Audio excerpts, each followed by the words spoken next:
Alhamdulillah, puji syukur kita panjatkan kepada Allah Subhanahu wa taala lewat kesempatan malam yang berbahagia ini, di tempat yang mulia ini kita bisa menghadiri acara Tabligh Akbar Polres Bengkulu yang insya Allah akan diisi oleh Al-Ustaz Mijan Kutsiah LZMA.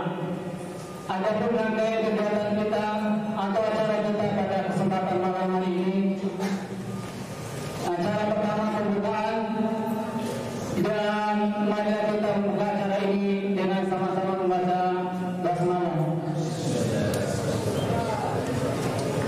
Selanjutnya sambutan dari Bapak Bupati Bengkulu kepada Bapak Dr. Agus Haji Bambang M. Yasin kami serahkan.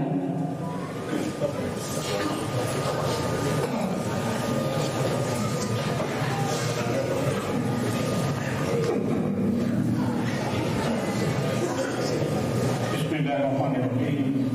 Assalamualaikum warahmatullahi wabarakatuh. Waalaikumsalam warahmatullahi wabarakatuh. Alhamdulillahirabbil alamin.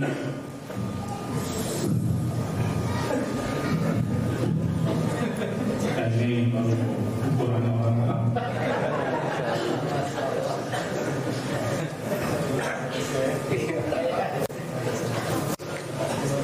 Ya, assalamualaikum warahmatullahi wabarakatuh. Waalaikumsalam.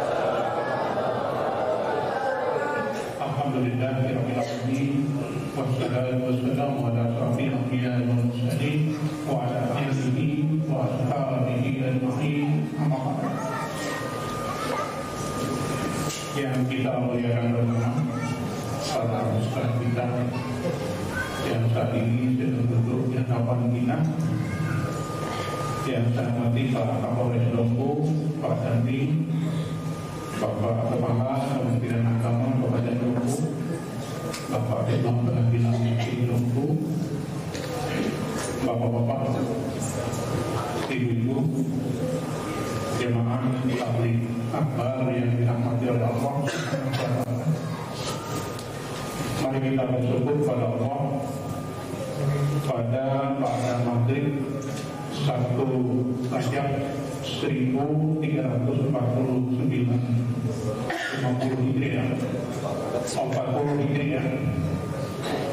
Yang luar biasa buat kita semua, Allah mengambilkan kita di tempat ini dalam keadaan sedang beriman kepada Allah, dalam keadaan sedang dalam wudhu. Semoga pertemuan kita pada malam hari ini dirahmati oleh Allah Subhanahu wa taala. Amin.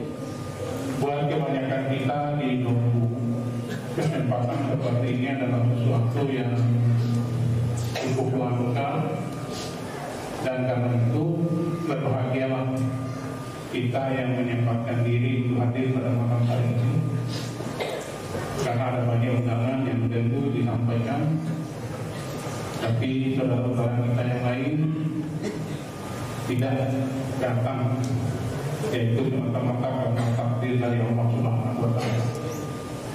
Ya, karena itu bapak-bapak ibu berbahagia dan bersyukur kita dihadir di tempat ini, meskipun harus melewati hujan gerimis, tapi insya Allah pahala kita seperti banyaknya air hujan yang kita lewati tadi. Amin. Bapak-bapak ibu-ibu, acara yang seperti ini sebenarnya pernah juga kami gagas beberapa waktu yang lalu dan sempat jalan beberapa kali, tapi kemudian ya hilang begitu saja. Ya karena apa ya, mungkin karena di antara kami ya belum merasa bahwa hal-hal yang seperti ini menjadi sesuatu yang dibutuhkan oleh hati kita, oleh iman kita. Karena itu bapak-bapak ibu-ibu, saya sangat berharap majelis-majelis seperti ini bisa kita bangun di beberapa kesempatan, di beberapa tempat di Kabupaten Bengkulu. Karena bagaimanapun juga ya saya memang sebagai bupati telah cukup berhasil membangun ekonomi masyarakat. Tapi kemudian kalau ada masalah-masalah sosial di masyarakat, yang pertama kali mengucapkan doa astagfirullahaladzim adalah saya. Begitu ada berita anak-anak ditangkap karena narkoba, ada anak-anak kita yang ditemui di jalan-jalan karena mabuk, saya itu merasa bersalah. Saya itu merasa bersalah dan berdosa. Ya mungkin di sisi lain yang sukses kita bangun itu belum dibarengi dengan suksesnya kita membangun keimanan, ketakwaan, dan membangun siar-siar agama yang baik dan benar. Karena itu Bapak-Bapak Ibu, saya merasa sangat berbahagia juga. Di Dompu sekarang ada banyak sekolah-sekolah Islam dan Muslim, dan saya sampaikan di beberapa kesempatan, berbahagialah keluarga muda yang punya anak, yang punya ponakan, kemudian mau mengeluarkan uang yang cukup banyak untuk menyekolahkan mereka di sekolah-sekolah Islam. Karena apapun pekerjaan kita, hasilnya seberapa banyak pun Bapak-Bapak Ibu, semuanya akan menjadi sesuatu yang sia-sia. Karena kalau kemudian kita meninggal, tidak ada anak, tidak ada keturunan kita yang ikut mendoakan kita, maka segala usaha upaya kita bekerja itu menjadi sia-sia buat kita. Saya juga sering sampaikan ke masyarakat Kabupaten Dompu, lebih baik kita memilih sekolah-sekolah berbayar mahal, tapi hasilnya jelas, daripada kita terus berteriak-teriak sekolah gratis, sekolah yang murah, tapi menghafal satu surah saja kadang-kadang anak-anak kita tak bisa. Minggu kemarin saya menghadiri acara wisuda anak-anak SD Islam dan Bandung, Ashabin, Yayasan Ashab Dompu. Itu ada 180 orang anak-anak SD wisuda karena bisa menghafal 1 sampai 3 juz Al-Quran. Dan subhanallah, ayah ibunya yang hadir ternyata tidak ada yang mengaku menghafal 1 juz pun. Ya, tapi karena mereka sudah berupaya membahagiakan harta mereka untuk membuat anak-anaknya bisa menghafal Al-Quran, insya Allah anak-anaknya yang akan menjadi pelipur lara bagi orang tuanya di yaumil akhir nanti. Saya berterima kasih khusus kepada Pak Kapolres yang sudah menginisiasi acara ini, dan saya berharap nanti mudah-mudahan ada dinas di jajaran pemerintah daerah Kabupaten Dompu mengambil inisiatif yang sama juga di tempat yang berbeda atau di kesempatan yang berbeda, sehingga apa yang kita lakukan pada malam hari ini akan semakin banyak orang yang ikut, akan semakin banyak tempat yang kita kunjungi, dan insya Allah ini akan membawa keberkahan bagi daerah Dompu yang gak dihamilkan. Mungkin ini yang dapat saya sampaikan Bapak-Bapak Ibu. Saya berterima kasih juga secara khusus karena selama ini saya punya lewat saja di jalan ini. Ini yang punya juga nggak pernah panggil bupati sehingga sebentar ke tempat saya. Tapi alhamdulillah malam ini bukan cuma masuk, tapi insya Allah pulang dengan pahala yang banyak. Amin. Ini demikian, tidak kurangnya mohon maaf. Wassalamualaikum warahmatullahi wabarakatuh. Waalaikumsalam.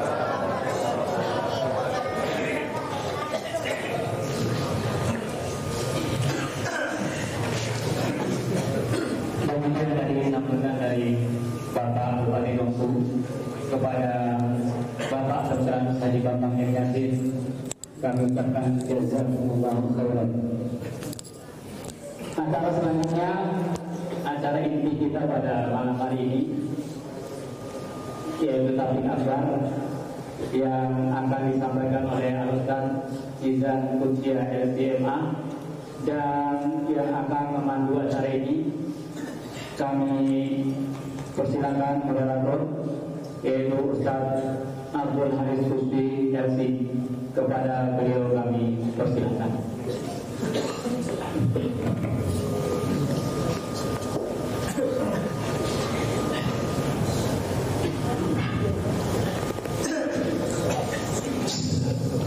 Assalamualaikum warahmatullahi wabarakatuh. Waalaikumsalam. Alhamdulillah nahmaduhu wa nasta'inuhu wa nastaghfiruh wa na'udzu billahi min shururi anfusina wa sayyiati a'malina. Man yahdihillahu fala mudilla lahu wa man yudlil fala hadiya lahu. Asyhadu an la ilaha illallah wahdahu la syarika lahu wa asyhadu anna Muhammadan 'abduhu wa rasuluh. La nabiyya wa la rasula ba'dahu. Amma ba'd. Kaum muslimin rahimani wa rahimakumullah, yang kami hormati dan memuliakan Bapak Bupati Lumbung beserta jajarannya, yang kami hormati dan memuliakan Bapak Kapolres Lumbung beserta staf dan anggotanya, yang kami muliakan dan kami hormati Kepala Departemen Agama Kabupaten Lumbung beserta jajarannya, yang kami hormati dan kami muliakan Bapak Dandim Lumbung, dan juga ucapan selamat datang dan jazakallahu khairan kepada Ustazuna Mizan Kursiyah LCMA hafizahullah ta'ala, dan kepada seluruh jamaah tamu undangan ta'lim yang semoga Allah Subhanahu wa taala merahmati kita semuanya. Alhamdulillah, pada kesempatan malam hari ini atas izin Allah Subhanahu wa taala telah hadir di hadapan kita Ustaz Al-Fadil Mizan Kursiyah LCMA. Beliau berasal dari Pulau Seberang, Lombok, tepatnya di Lombok Timur. Aktivitas beliau sekarang, beliau sebagai ketua Yayasan As-Sunnah. Mungkin bapak-bapak ada yang menyekolahkan anaknya di Pondok Pesantren As-Sunnah Lombok Timur. Nah, beliau lah yang memimpin di sana, tempatnya di Babuy David. Ada aktivitas yang lain yang beliau lakukan adalah aktif sebagai dai Yufid dan Roja TV. Mungkin bapak-bapak yang buka Roja TV mungkin sudah sering dan tidak asing bagi antum semuanya tentang beliau. Dan juga beliau aktif berdakwah di beberapa kota, di antaranya Jakarta, Surabaya, Bali, dan beberapa kota yang lainnya. Dan termasuk di sini yang mudah-mudahan ada bagian yang untuk dijadwalkan insyaallah taala. Amin. Karena begitu padatnya, kita berharap semoga akan ada jadwal yang akan diberikan oleh beliau. Beliau Allah taala meraih gelar LC di jurusan Syariah Universitas Islam Madinah, lulus tahun 2005. Adapun gelar masternya beliau ambil di jurusan Akidah di Al-Madinah University Malaysia. Ini beliau ambil S2 di Malaysia. Dan sekali lagi beliau banyak beraktivitas di dalam kegiatan dakwah termasuk pada saat ini. Demikian mungkin sedikit profil singkat tentang beliau Allah Ta'ala. Adapun hal lain yang perlu diperhatikan oleh para jamaah agar menjaga ketertiban kelangsungan kajian berusaha untuk menjaga ketenangannya. Kemudian kami sampaikan agar menyampaikan pertanyaan lewat tulisan. Sekali lagi, menyampaikan pertanyaan lewat tulisan. Demikian juga bagi jemaah ibu-ibu bisa diserahkan di panitia yang sudah berada di tengah-tengahnya. Demikian untuk mempersingkat waktu, kami persilakan kepada Al-Fadhil Ustadzuna Mizan Kursiyah, kami tafadhal masykuran. Assalamualaikum warahmatullahi wabarakatuh.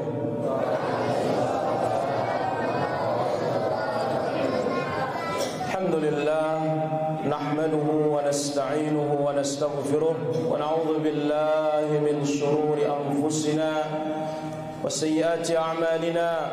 May yahdihillahu fala mudilla lahu wa may yudlil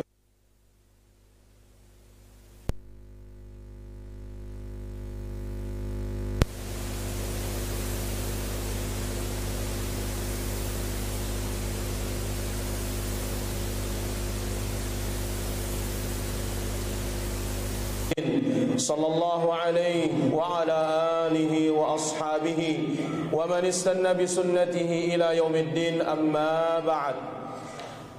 Bapak-bapak kami, baik yang pertama Bapak Bupati, demikian juga Bapak Kapolres, demikian juga Bapak Dandim, demikian juga Bapak Kepala Kantor Kementerian Urusan Agama yang ada di Kabupaten Dompu, seluruh jamaah kaum muslimin wal muslimat, demikian juga seluruh asatidzah dan staf pengajar, tokoh agama, tokoh masyarakat yang hadir di masjid dan di majlis yang mulia ini. Mudah-mudahan Allah Subhanahu wa taala senantiasa memberkahi semua amal ibadah kita, dan kita berdoa kepada Allah sebagaimana Allah mengumpulkan kita di majlis ini, Allah kumpulkan kita di dalam jannah-Nya. Salawat dan salam bagi Rasul yang mulia, Nabi kita Nabi Muhammad sallallahu alaihi wa ala alihi wa sahbihi ajma'in. Hadirin rahmati Allah Subhanahu wa taala, sebagai tema yang akan kita sampaikan pada kesempatan malam ini, bagaimana seorang muslim menghormati, memuliakan, mengagungkan kehormatan dirinya sendiri, demikian juga dia wajib menghormati, memuliakan, menjaga kehormatan saudara-saudaranya muslim yang lain dan seluruh orang-orang yang tinggal di sekelilingnya dan sekitarnya. Manusia disebut oleh para ulama kita madaniyut taba', makhluk sosial. Dia tidak bisa hidup sendiri. Dia akan hidup dengan kawannya, ibunya, bapaknya, pemimpinnya, muridnya, saudaranya. Maka tentu dalam kehidupan sehari-hari Islam telah mengajarkan semuanya. Karena kita mengetahui Allah Azza wa Jalla sebutkan dalam suratul Maidah ayat yang ketiga, Al-yawma akmaltu lakum dinakum. Pada hari ini aku sempurnakan bagi kalian agama kalian. Islam agama sempurna. 23 tahun Nabi menyampaikan agama. Di Makkah 13 tahun, di kota Madinah 10 tahun. Begitu agama sudah sempurna, Nabi sallallahu alaihi wasallam diwafatkan oleh Allah tabaraka wa taala. Maka oleh karena itu para hadirin rahmati Allah Azza wa Jalla, kita hidup punya kewajiban. Saudara kita punya hak, pemimpin kita punya hak, bapak kita punya hak, tetangga kita punya hak, anak kita punya hak, hewan kita punya hak, lingkungan kita juga punya hak. Lebih-lebih di antara sesama kaum muslimin. Apa itu? Hendaklah memuliakan, hurumat, kehormatan, kewibawaan pribadi, jiwa setiap muslim, dan untuk menjaganya, dan tidak boleh kita melampaui batas, menyakitinya, menghalaunya, menghardiknya tanpa ada hak-hak yang diperkenankan di dalam syariat kita.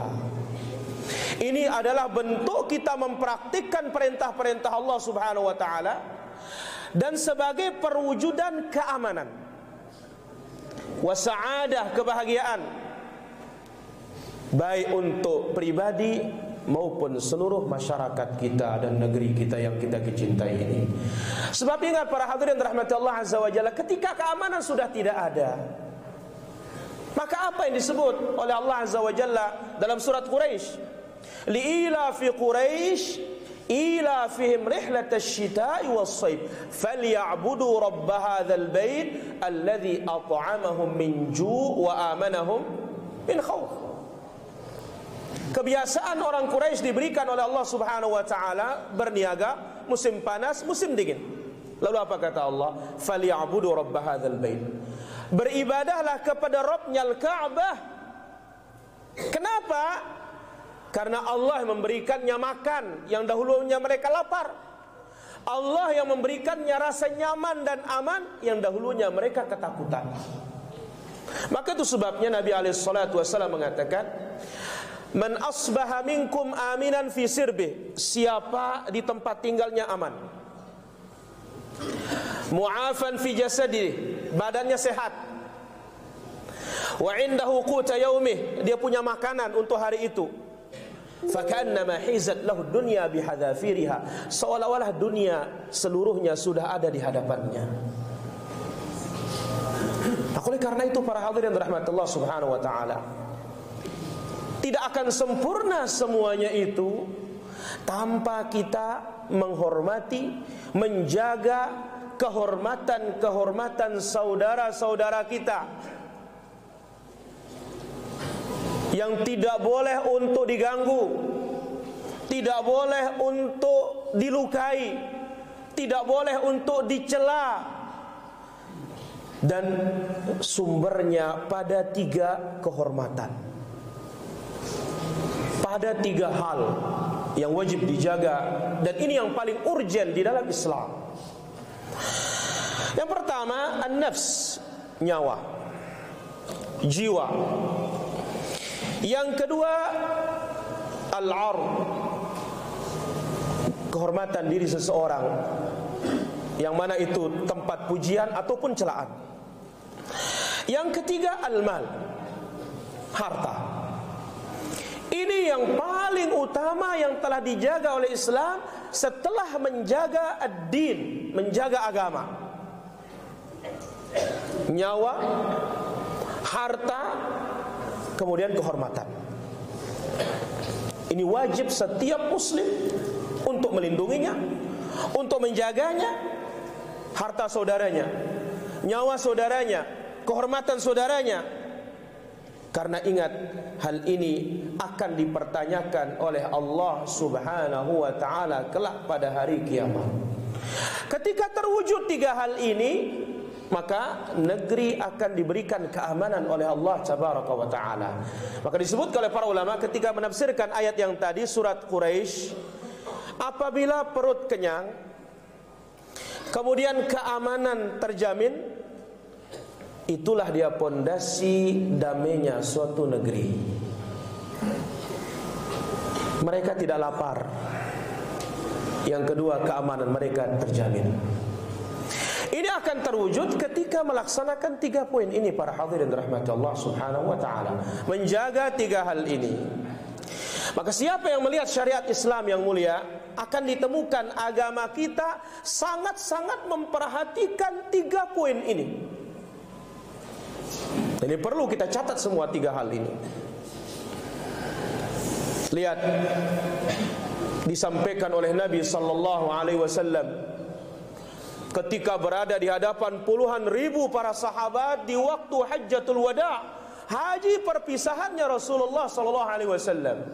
Yang diriwayatkan oleh Imam Muslim dalam sahihnya dari hadis Ibnu Abbas radhiyallahu anhuma, demikian juga dari hadis Jabir ibn Abdullah radhiyallahu anhuma.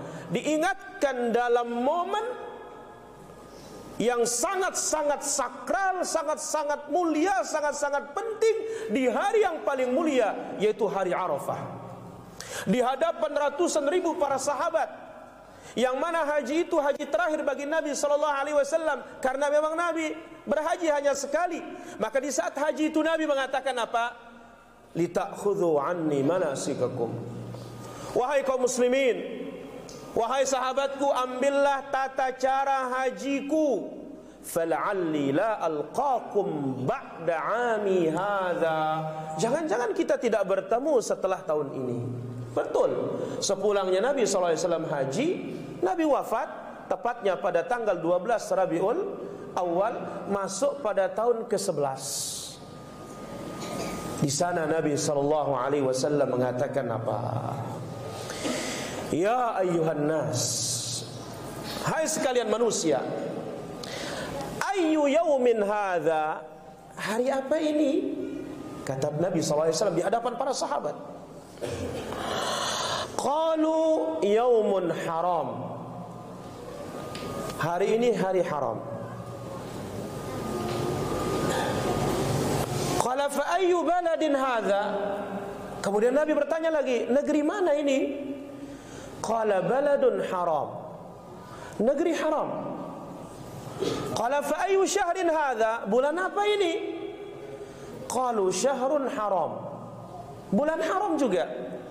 Karena ingat, bulan haram dalam Islam ada 4. Thalathun mutawaliyah dalam Sahih Bukhari, wa Rajab Mudhar. Ada 3 bulan berturut-turut, yaitu Dzulqa'dah, Dzulhijjah, Al-Muharram, kemudian Rajab. Dan kita sudah masuk di bulan haram juga ini para hadirin. Maka para sahabat sallallahu alaihi wasallam tidak menjawab. Dikhawatirkan jangan-jangan Nabi menamakan bukan dengan namanya. Lalu dijawab oleh Nabi alaihi salatu wassalam, fa inna dima'akum, sesungguhnya darah-darah kalian, wa amwalakum, harta-harta kalian, wa a'radakum, kehormatan-kehormatan kalian, alaikum haram, haram untuk kalian tumpahkan nyawa, darah, haram harta untuk diambil, kemudian haram juga kehormatan untuk dicoreng. Kahurmati yaumikum hadza, seperti haramnya hari ini. Wa baladikum hadza, seperti haramnya negeri Makkah. Wa fi syahrikum hadza, seperti haramnya bulan Al-Muharram, bulan Dzulhijjah, yaitu bulan haram. Dan itu makna dari bulan haram. Namanya bulan haram adalah haram untuk membunuh. Nah, bukan berarti di bulan haram saja haram untuk membunuh. Sebuah bulan haram untuk membunuh, tetapi ketika bulan haram tiba, lebih haram lagi untuk membunuh. Tentunya membunuh di sini tanpa hak, yang tidak boleh untuk kita sentuh, tidak boleh untuk kita bunuh, dan akan ada penjelasannya insyaallah taala. Riwayat yang lain para hadirin rahmatillah azza wa jalla, dari hadis Fudhalah mengatakan Nabi sallallahu alaihi wasallam bersabda ketika Hajjatul Wada', hadza yaumun haram, hari ini hari haram, wa baladun haram, tanah Makkah negeri haram, fadima'ukum, darah-darah kalian. Dan darah ini di mana saja, di Makkah maupun bukan Makkah. Tapi ketika berada di tanah haram, maka yang haram itu semakin haram. Ketika berada di tanah haram, yang mulia itu semakin mulia. Bukan berarti di tanah halal seperti tanah kita ini tidak halal, tidak haram, tetap dia haram. Keharamannya sisi apa? Keharamannya sisi dasar, bahwa itu tidak boleh untuk ditumpahkan darah, tidak boleh diambil harta, tidak boleh dicoreng kehormatan. Ditambah lagi kalau bulan kita ini bulan haram.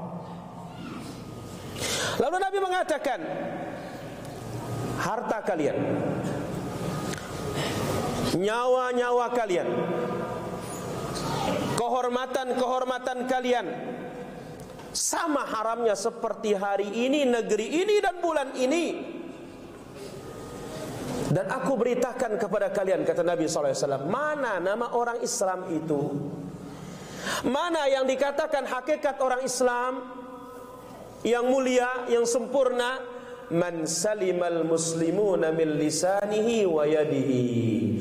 Yang dikatakan orang Islam itu adalah yang mana dia menyelamatkan kawannya yang lain dari lisannya, tidak dighibah.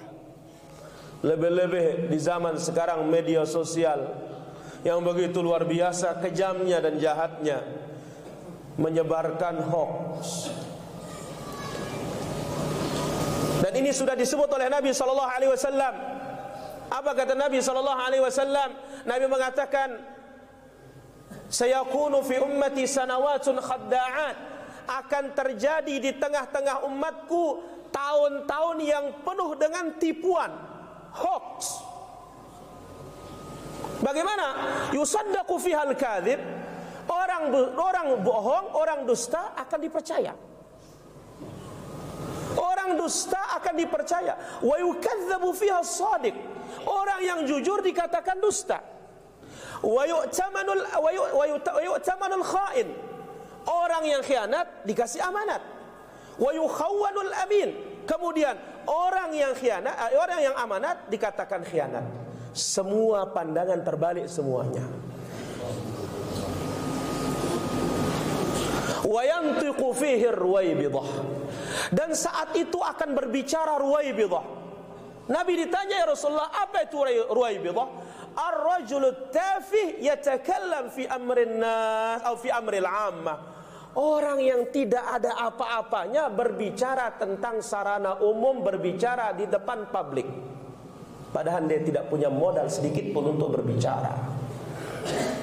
Maka oleh karena itu para hadirin rahmatullah azza wa jalla, kalau kita kembali ke dasar Nabi SAW berdakwah, dari sinilah kita mulai memperbaiki umat ini. Maka ini adalah langkah yang sangat positif. Demikian juga yang kami lakukan di Kota Mataram bersama Bapak Kapolres Mataram, kemudian bersama Bapak Kapolda NTB beberapa waktu yang lalu. Umara kita, pemimpin kita bergandeng tangan dengan para ulama kita, para asatidzah kita, membina umat. Yang mana dikatakan dalam perpolitikan Islam ada sultah tanfidhiyah dan ada sultah at-tashri'iyah. Ada pelaksananya, ada pemberi sarannya.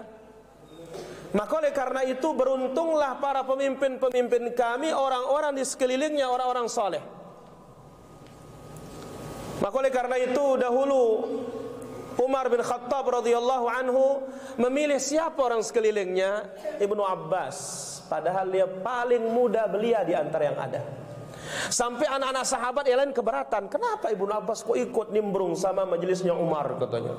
Padahal teman duduknya Umar, mustasyarnya adalah orang-orang tua, ulama-ulama sahabat. Tapi Umar mengedepankan Ibnu Abbas bukan karena usia, tetapi karena ilmunya. Bayangkan Nabi meninggal dunia saja, umur beliau sekitar 13 tahun. Ditambah zaman Khalifah Umar, Abu Bakar 2 tahun, berarti umurnya 15 tahun. Baru balik, naik Umar 10 tahun, yang menjadi salah satu dewan mustasyarnya Ibnu Abbas. Kenapa? Karena keilmuannya, ilmu yang diberikan Allah Subhanahu wa taala berdasarkan doa Rasulullah sallallahu alaihi wasallam kepada beliau.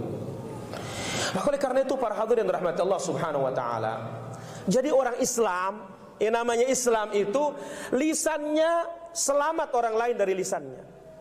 Untuk ghibah, namimah, lebih-lebih zaman sekarang zaman provokator. Ingat para hadirin rahmatullah azza wa jalla, Nabi SAW menyebutkan dalam hadis yang diriwayatkan oleh Imam Al-Bukhari, demikian juga Imam Muslim, Nabi melewati 2 kuburan. Apa kata Nabi SAW? Innahuma la yu'adzaban dua isi kuburan ini sedang disiksa sama Allah. Wa ma yu'adzabani fi kabir. Dia disiksa bukan karena hal besar untuk ditinggalkan. Pertama, fakana yamshi bainan nasi bin namimah. Dia itu suka mengadu domba, provokator, memprovokasi orang.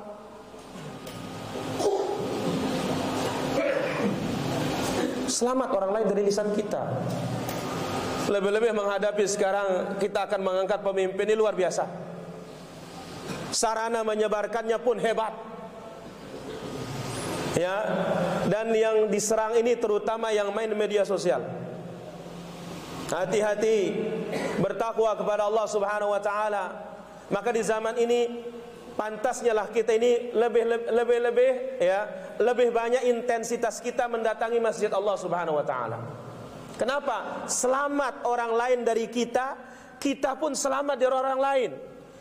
Itu yang pertama, selamat orang lain dari lisan kita. Wa yadihi, selamat orang lain dari tangan kita.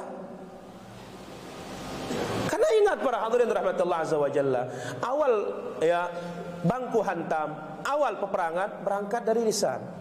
Dan itu sebabnya Nabi SAW mengatakan, man admana li baina lihyaihi wa baina farjaihi admantu lahul jannah. Siapa yang menjamin untukku antara kedua janggutnya, yaitu kumis dan janggut ini, yaitu lisan, dan antara kedua pahanya, yaitu kemaluan, aku akan jamin baginya masuk ke dalam surga Allah Subhanahu wa ta'ala. Wal mu'min, dan yang dikatakan orang beriman, kata Nabi SAW, man aminahun nas ala amwalihim wa anfusihim. Siapa yang orang lain aman hartanya, atau siapa yang harta orang lain aman dari dirinya, dan aman pula nyawa orang lain dari dirinya. Jadi harta orang tidak kita ganggu, nyawa orang tidak kita ganggu. Inilah dikatakan orang yang beriman. Wal mujahid man jahada nafsahu fi taatillah. Yang namanya orang berjihad yang mampu menundukkan dirinya dalam ketaatan kepada Allah. Ini orang mujahid hakiki para jamaah. Adapun kalau mujahid, dikatakan mujahid kalau sampai membunuh saudaranya muslim, maka ini bukan mujahid. Ini adalah mufsid, perusak di muka bumi. Kenapa para hadirin rahmatullah azza wa jalla? Allah mengagungkan sya'nud dima, urusan darah. Hatta darahnya orang-orang luar Islam, baik itu yang harbi, yang zimmi, kafir zimmi, yang hidup di bawah naungan pemimpin muslim, atau dia itu muahad, ada perjanjian damai dengan negeri kaum muslimin, atau dia itu musta'man, minta suaka. Dan bukan saja minta suaka kepada pemerintah, minta suaka kepada seorang muslim. Bahkan disebut oleh Allah Azza wa Jalla dalam Al-Quran, wa in ahadum minal musyrikin, kalau ada seorang musyrik istajaraka, minta jaminan keamanan, suaka, fa'ajirhu, lindungi dia, kata Allah Subhanahu wa ta'ala, hatta yasma'a kalam Allah, agar dia bisa mendengar kalamullah, dia bisa mendengar firman Allah Subhanahu wa ta'ala. Jadi para hadirin rahmatullah azza wa jalla, orang yang berjihad mampu menundukkan dirinya untuk taat kepada Allah. Wal muhajir, dan orang yang berhijrah adalah man hajara manahallah, yang meninggalkan apa-apa yang dilarang oleh Allah Subhanahu wa ta'ala. Tiga hal pada kesempatan yang mulia ini inti dari masalah yang lainnya, yang wajib dihormati, yang wajib dilindungi, yang wajib dijaga. Bahkan disebutkan ini namanya ad-daruriyatul khams, di antara 5 yang urgen di dalam kehidupan setiap manusia, yang Allah Subhanahu wa ta'ala secara khusus menerangkannya untuk dijaga, untuk dilindungi, dan untuk dihormati dan dimuliakan. Yang paling utama, pertama hifdzuddin, menjaga agama. Kemudian hifdzun nafs, menjaga jiwa. Kemudian hifdzul ard, menjaga kehormatan. Kemudian hifdzul mal, menjaga harta, wa hifdzul aqal, dan menjaga akal. Masing-masing ketika dilanggar salah satu dari yang 5 ini diberikan hukuman di dalam Islam.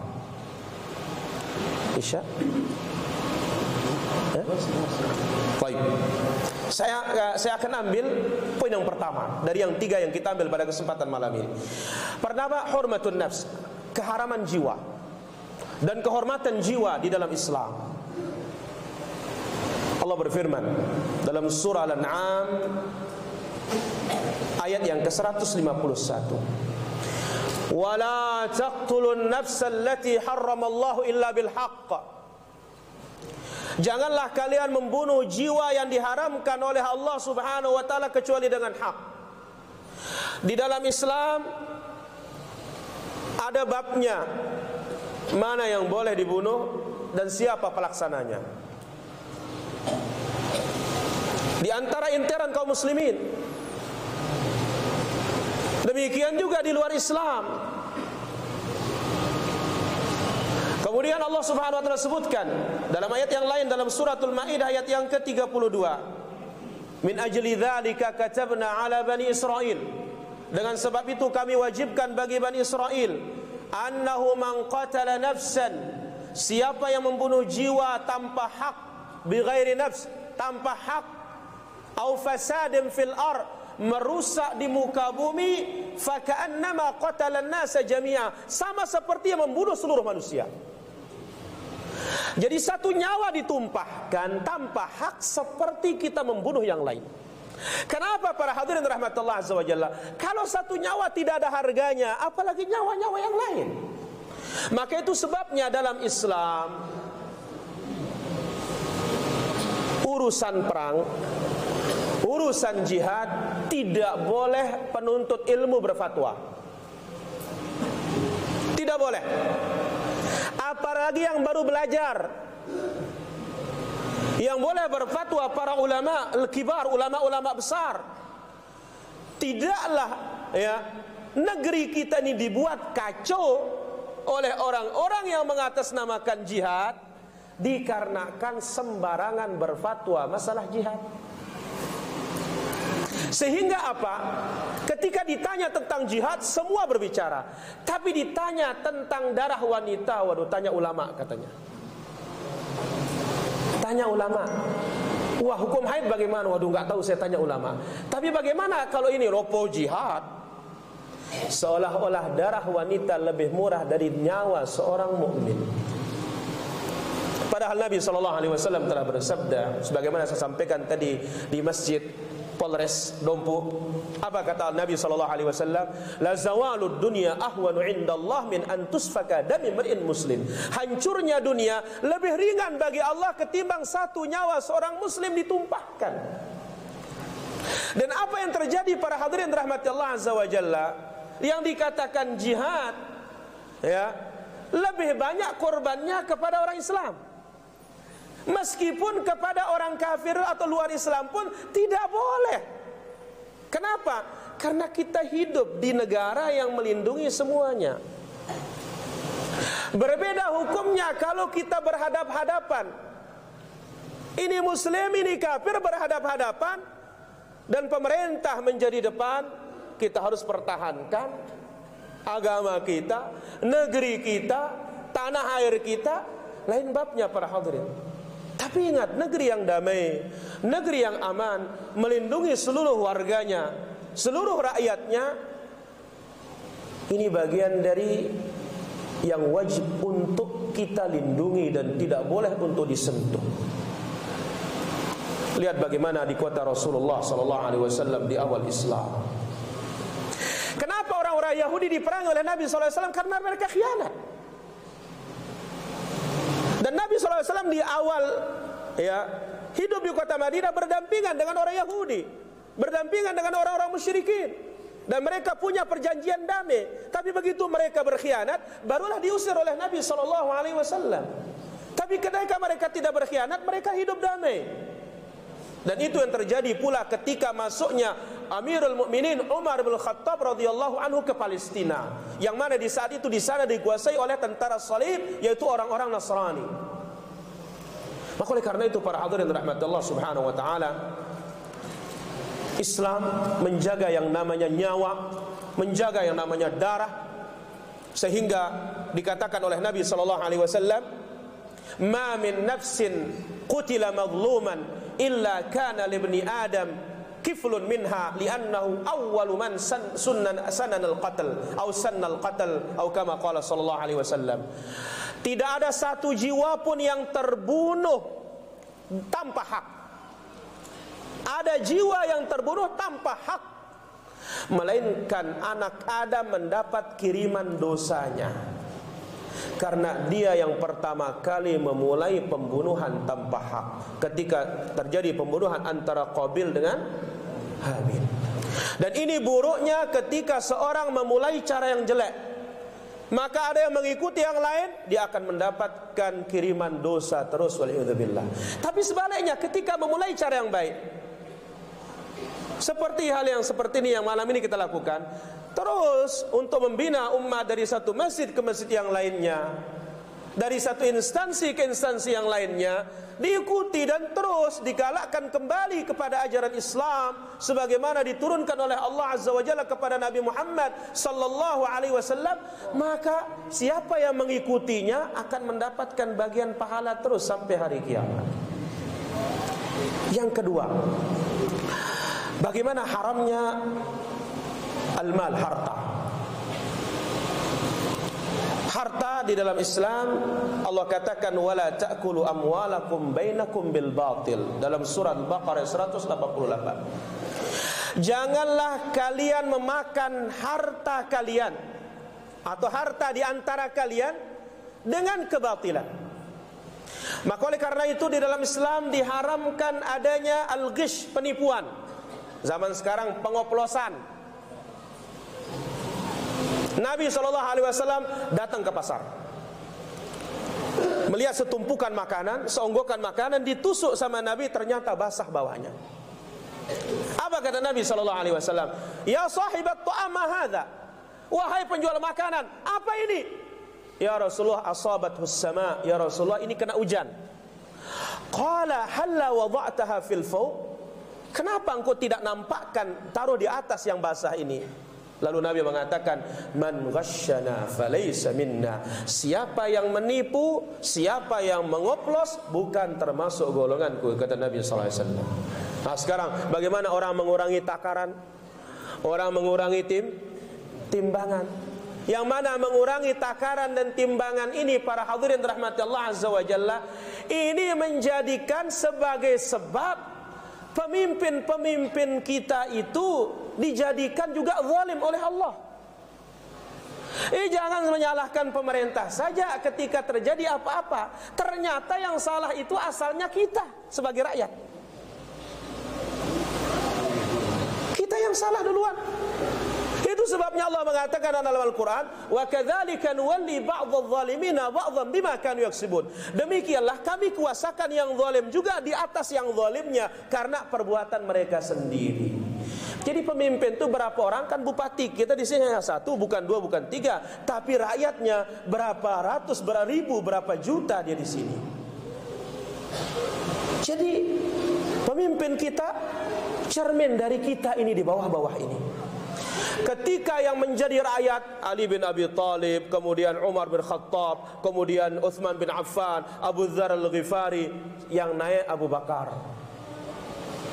Maka heran orang-orang di zaman Ali bin Abi Thalib, hai Amirul Mukminin, kenapa kok keadaan kacau, katanya, zaman sekarang ini, katanya. Di zamannya Abu Bakar kok nggak ada yang begini-begini, katanya. Di zaman Abu Bakar itu yang menjadi rakyatnya Ali. Di zaman sekarang ini yang menjadi rakyatnya kamu.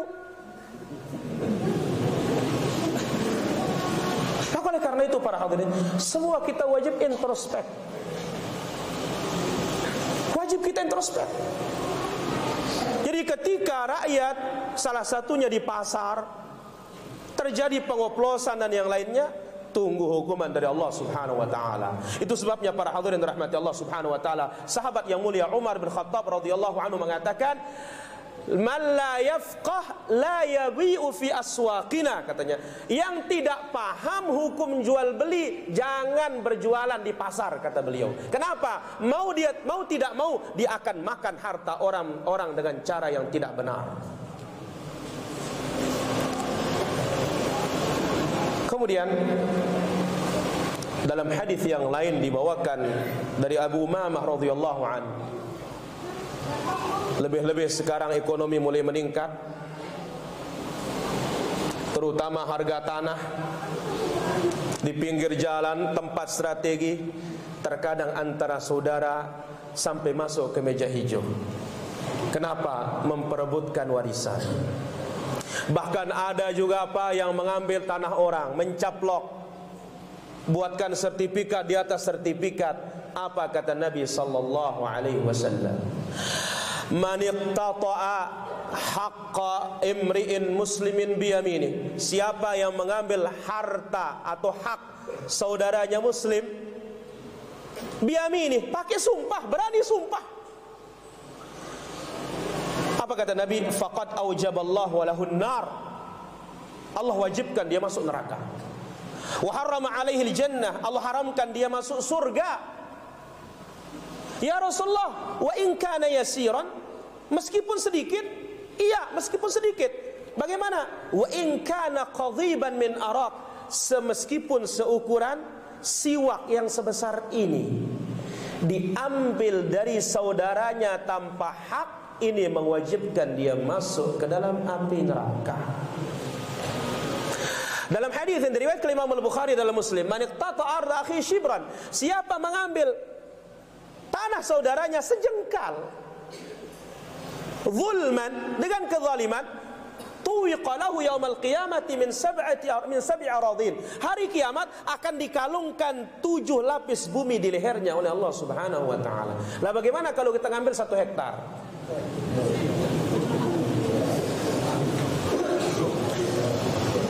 Yang ketiga dan ini yang terakhir, hurmatul a'rad, haramnya kehormatan setiap muslim. Tidak boleh untuk diganggu dengan cara apapun. Lebih-lebih ghibah. Ya, di zaman sekarang ini ghibah itu luar biasa. Bahkan apa? Bisa ghibah berjamaah. Apa kata Allah dalam suratul Hujurat? Wala yaghtab ba'dukum ba'dha. Apa arti ghibah? Dzikruka akhak bima yakrahu fi ghaibatihi. Menyebut sesuatu yang tidak disukai oleh teman kita ketika dia tidak ada. Lah bagaimana kalau yang kita ghibah ini pemimpin kita? Bagaimana? Bahkan bukan pemimpin saya sekarang, ustadznya digibah, gurunya digibah. Maka apa? Siap-siaplah wahai para pemimpin, siap-siaplah wahai para ustadz menerima transfer pahala. Rasulullah sallallahu alaihi wasallam sebelumnya dalam surat Al-Hujurat, wala yaghtab ba'dukum ba'dha ayuhibbu ahadukum ay ya'kula lahma akhihi maitan fakarihtumu. Orang yang ghibah ini taubahnya seperti dia memakan daging bangkai saudaranya. Ada yang suka apa tidak? Tidak usah bangkainya, mentah-mentah masih hidup dia bagaimana? Jadi sekiranya kalau ghibah itu boleh, mungkin yang paling utama untuk kita ghibah siapa? Orang tua kita. Supaya apa? Pahala kita ngalir ke dia terus. Tetapi ghibah tidak boleh. Dan Nabi sudah sebutkan tadi, itu adalah di antara sebab azab kubur. Kemudian juga dalam hadis yang lain Nabi SAW telah sebutkan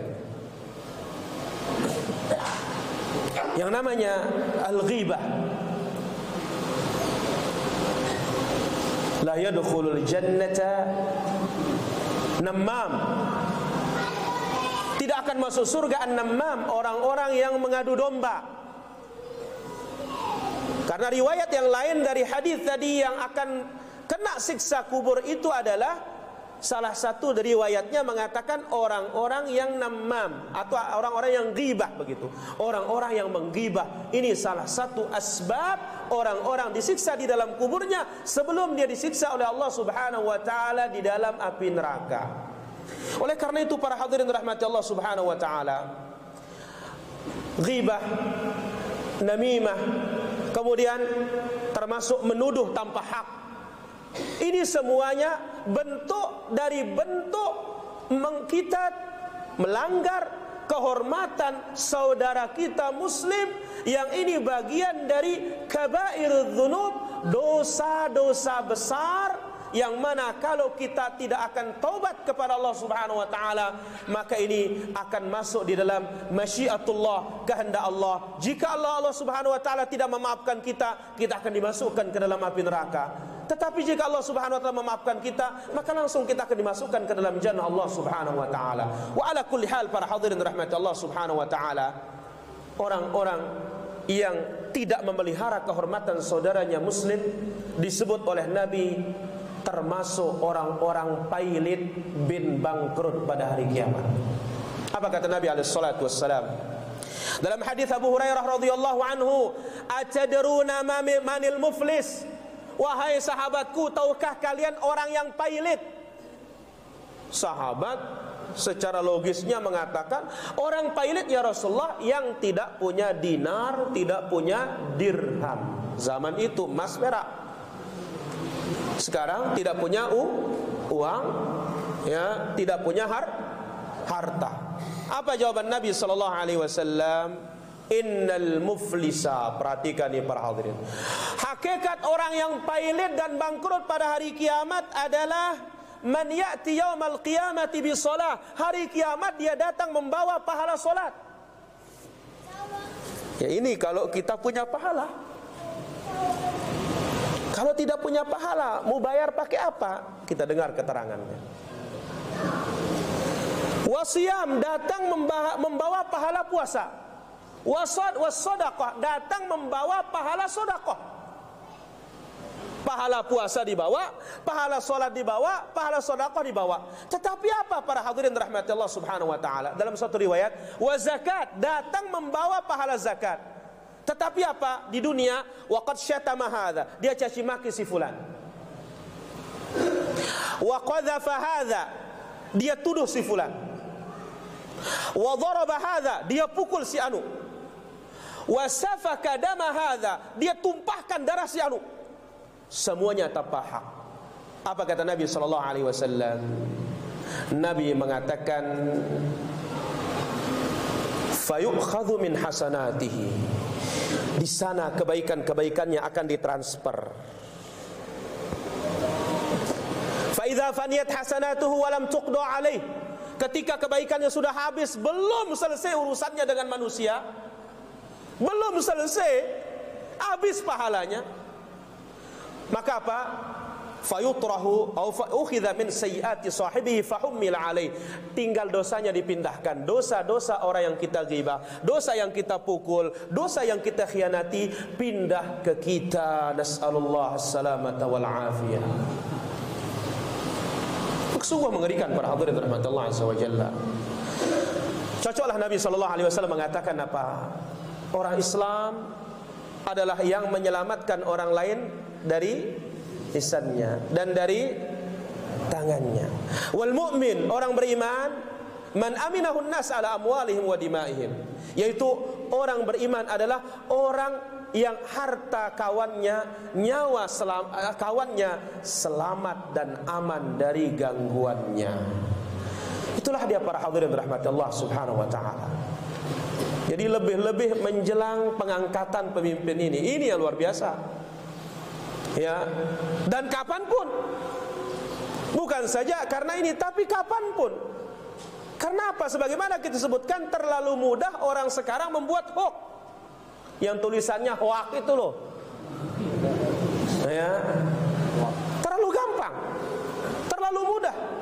Padahal Allah Azza wa Jalla berfirman, ya ayyuhalladzina amanu, dalam surat Al-Hujurat, in ja'akum fasiqun binaba'in fatabayyanu.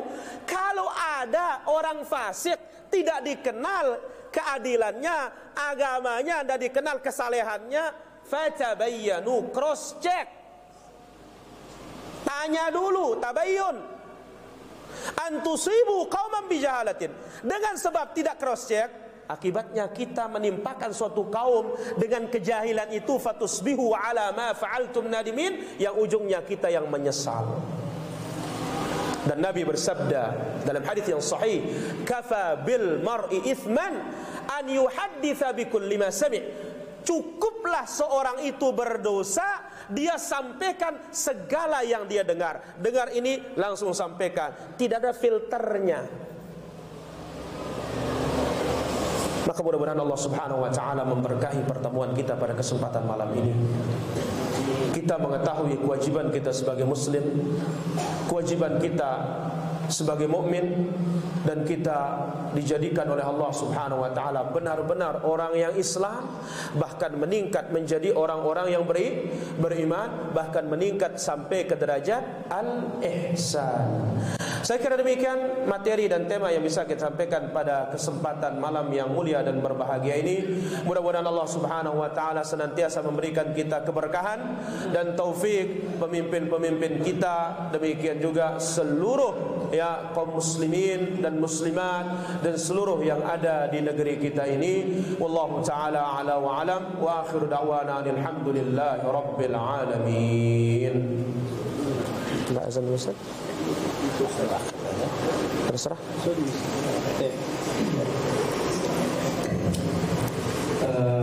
Untuk dimaklumi, insyaallah kita akan mengakhirkan azan, langsung nanti kita iqamah dan sholat untuk melanjutkan kegiatan supaya bisa nyambung. Insyaallah kita akan lanjutkan dengan sesi tanya jawab insyaallah ta'ala.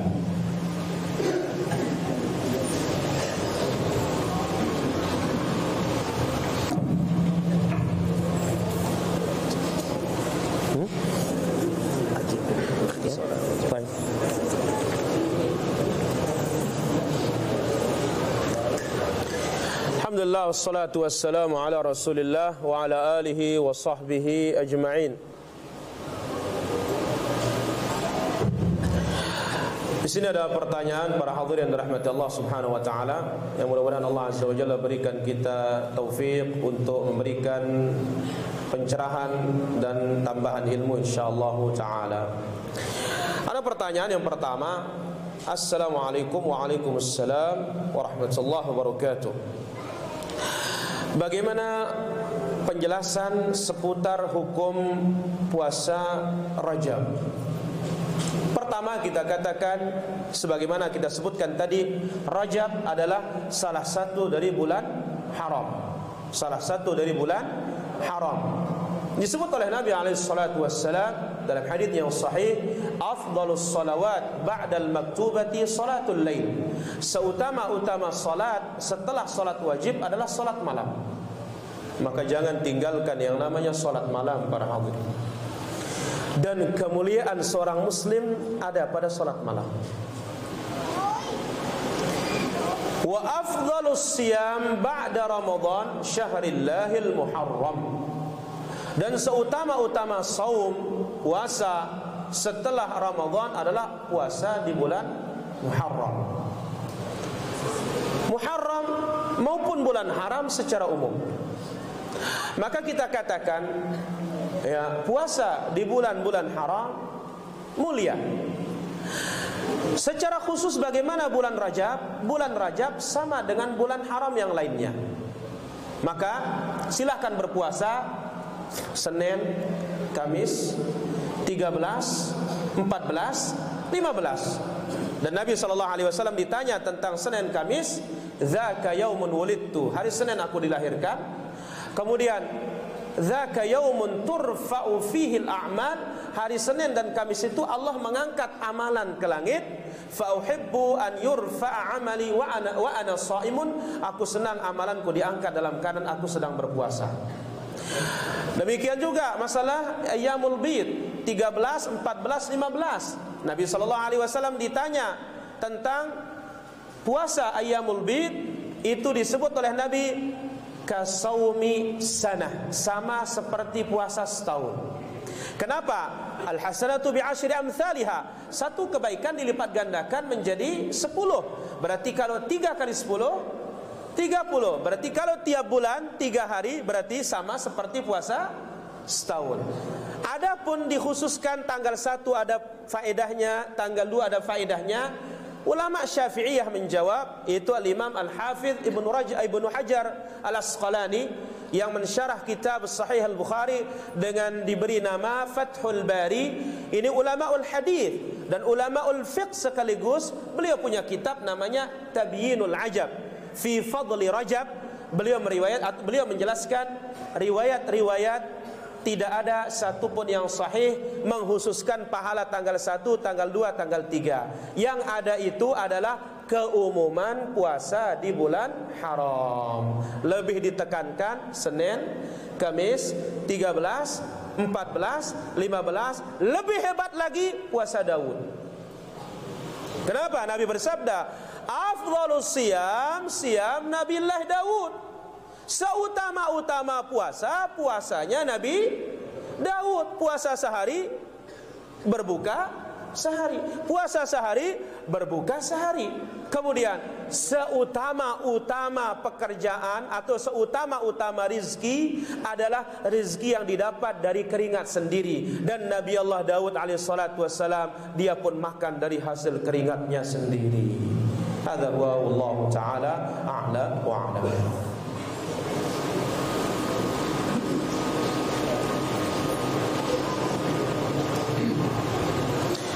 Di sini ada pertanyaan, bagaimana kalau hukumnya orang tua menjual beberapa barang di toko? Di toko itu ada yang haram, ada juga yang tidak haram. La ilaha illallah. Ya. Dan disebut di sini para jamaah, jangan kaget tapi ya. Disebut apa? Seperti rokok katanya. Saya sedang menyampaikan dalilnya. Pertama, para hadirin rahmatullah azza wa jalla, masalah rokok dibahas oleh para ulama kita, ya. Ada, karena ingat rokok ini tidak ada sejak zaman dahulu, tapi ini dibawa oleh penjajah Belanda masuk ke negeri kita. Tembakau lah asalnya. Nah, saat belum ada penelitian, belum maju, para ulama memakruhkan. Karena apa? Belum ada penelitian sisi kesehatannya, dimakruhkan. Baik, kita stop, misalkan taruhlah hukumnya makruh saja. Apa sih arti makruh menurut hukum fikih itu? Makruh secara bahasa dibenci. Dibenci. Nah, sekarang kalau 12 batang kali 12 makruh, ya, saya pakai makruh aja misalkan ya. Kali 2 bungkus, kali 3 bungkus, kali 4 bungkus, kali setahun. Nah, sementara kalau pemerintah kita jelas, ya, haram, nggak boleh. Kenapa? Rokok dapat menyebabkan apa? Aduh, bukan menyebabkan lagi sekarang. Rokok dapat membunuhmu. Tetapi kita tetap aja peduli amat, beli sudah. Kenapa? Enggak ada lu, enggak rame katanya. Masya Allah, tabarakallah. Ya, memang ada manfaatnya rokok ini para jamaah. Ya, ada beberapa manfaat rokok. Pertama, menghemat belanja dapur. Kenapa? Karena dapur istrinya dicabut dengan subsidi rokok itu. Yang kedua, ya, akan sering menjadi pasiennya dokter paru-paru. Yang ketiga, maling tidak berani dekat di malam hari. Kenapa? Dia batuk-batuk terus. Malingnya bilang, oh masih hidup dia, katanya dia batuk itu. Ya. Jadi kita katakan nasihati bapaknya, bapak coba cari yang lain saja gitu. Yang minimal para ulama mengatakan tidak makruh lah. Kalau memang bapak tidak setuju dia haram, ya. Tapi cuma masalahnya apa? Rokok itu income-nya besar, penghasilan lebih besar. Maka di Lombok, pencuri yang diintip adalah toko yang jual rokok. Kalau nggak jual rokok, nggak dibongkar. Kenapa? Uangnya lama dan sedikit. Maka kita katakan para hadirin rahmatillah azza wa jalla, berikan sikap yang bijak kepada orang tuanya, nasihati, jual yang lebih bermanfaat, dan secara, ya, kesehatan pun itu ditinjau dari kesehatan saja para jamaah seperti itu.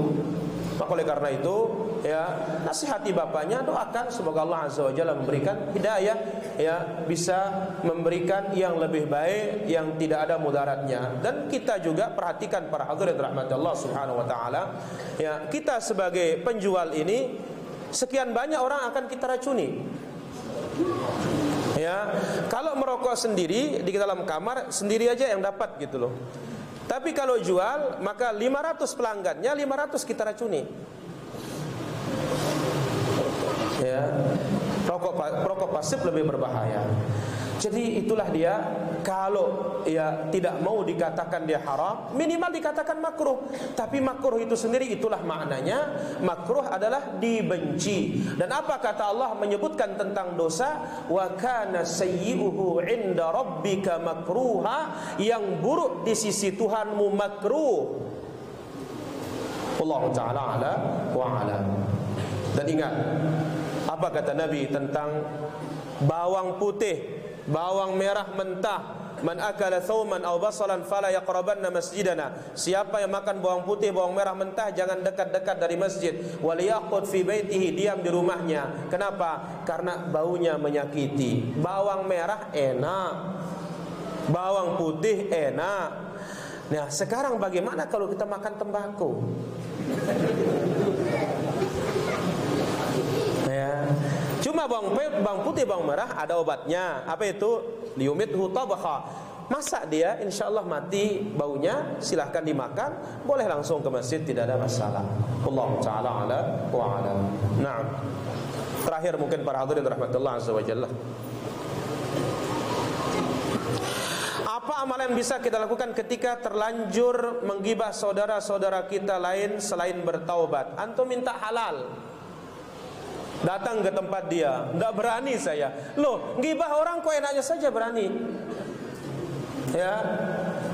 Dan ingat para hadirin, ghibah ini adalah berbicara tentang kehormatan. Dan Nabi mengatakan minta halal. Nama minta halal ya, Pak, saya sudah sebut antum dengan keburukan, maafkan saya. Lebih bahaya lagi kalau ghibah pemimpin ini para jamaah. Apa kata para ulama salaf? Awwalu nifaqil mar'i ta'nuhu fi imamih. Awal kemunafikan seseorang, dia mencaci maki dan mencela pemimpinnya. Awal kemunafikan. Awal kemunafikan. Ya. Dan ini adalah akidah muslim. Akidah seorang muslim, bahwasanya pemimpinnya wajib dimuliakan, dihormati. Bukan karena apa-apa, bukan karena saya berdiri di hadapan Bapak Bupati kita, bukan saya berdiri karena ada berdiri di hadapan Bapak Kapolres, Bapak, tidak. Tapi itu akidah yang ditanamkan oleh Islam. Itu sebabnya para ulama ahli sunnah, para ulama salaf meletakkan dalam kitab-kitab akidah. Apa kata mereka? Ya, idza ra'aita ar-rajula yad'u 'ala as-sultan fa'lam annahu sahibu hawa. Kalau engkau lihat seorang mendoakan celaka pemimpinnya, ini pengikut hawa nafsu. Bagaimana sikap pengikut hawa nafsu? In u'tu minha radu wa idza lam yu'tu idahum yaskhatun. Kalau dikasih dia oleh pemerintah, diam dia. Tapi kalau tidak dikasih, wah.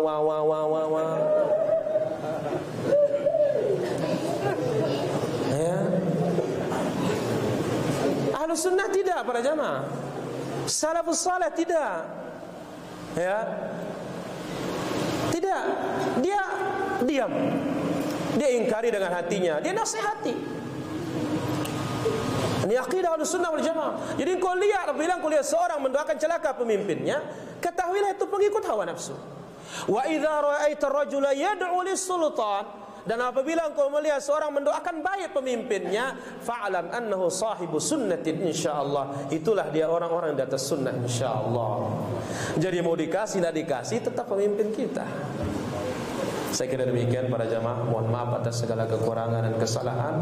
Mudah-mudahan kita bisa mengambil faedah dari pengajian kita pada kesempatan malam ini, dan mudah-mudahan lahir juga tabligh akbar yang lainnya insyaallah taala, sehingga negeri kita ini diberikan keamanan oleh Allah Subhanahu wa taala yang kita harapkan. Baldatun thayyibatun wa rabbun ghafur, gemah ripah Allah jinawi. Walhamdulillahirabbil alamin. Akhirnya kita tutup dengan doa kafaratul majlis. Subhanakallah wa bihamdika asyhadu an la ilaha illa anta astaghfiruka wa atubu ilaik. Wassalamu alaikum warahmatullahi wabarakatuh.